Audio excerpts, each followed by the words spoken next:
ஒரு ஸ்ட்ராட்டஜியை குடுக்குறாங்கன்னா, அந்த ஸ்ட்ராட்டஜிய அவங்க ப்ரூவ் பண்ணி காட்டணும். First of all. ஃபர்ஸ்ட் பார்க்கும்போது மத்தவங்கள ப்ரூவ் பண்ண வைக்கக்கூடாது. இந்த ஸ்ட்ராட்டஜி குடுக்குறேன், அந்த ஸ்ட்ராட்டஜி குடுக்குறேன், அப்ளை பண்ணி பாருங்க, செய்யுங்க பாருங்க. அப்போ மக்கள் எல்லாம் பார்த்தா முட்டாள் மக்கள் மாரி தெரியுதா? அதுவும் நெறைய பேர் முட்டாள் மக்கள் இருக்காங்க. இல்லன்னு சொல்லல.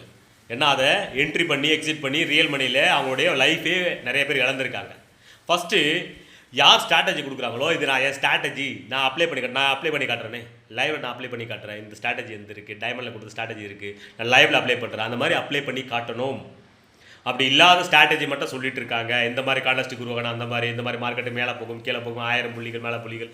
சார் எந்த புள்ளிகள்லாம் எங்கன்னா போகட்டும். நமக்கு தேவை 15 பாயிண்ட்ஸ். Simple logic.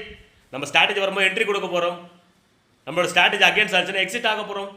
யோசிக்காம அவ்வளவுதான் முடிஞ்சு போச்சு கதை. இந்த விஷயத்த அவங்க செஞ்சு ப்ரூவ் பண்ண மாட்டேன்றாங்க. அதை எப்படி நீங்க ஃபாலோ பண்றீங்க? எனக்கு ஒண்ணுமே புரியல சார். இந்த மாதிரி அடிபட்டா தான் புரியுமா? அடிபட்டனால தான் லாஸ்ட்ல எதுக்கு ஸ்டாக் மார்க்கெட்டுக்குள்ள வந்த நிறைய பேரோட கேள்விகள் இருக்கு.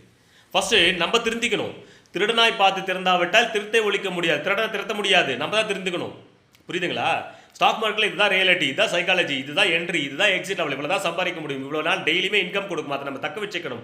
எப்படி எடுக்கிற இன்கம் டெய்லியுமே விட்ரால் பண்ணி இன்வெஸ்ட்மெண்ட்ல போடணும். இந்த மாதிரி விஷயங்களை நான் ஸ்டெப் பை ஸ்டெப்பா கொண்டு வந்துட்டே இருக்கேன். Like and subscribe. இது உங்க ட்ரேடிங் வித் ராஜ். பிடிச்சிருந்தா லைக் பண்ணுங்க, இல்லைன்னா டிஸ்லைக் பண்ணிட்டு போயிட்டே இருங்க. தேங்க்யூ.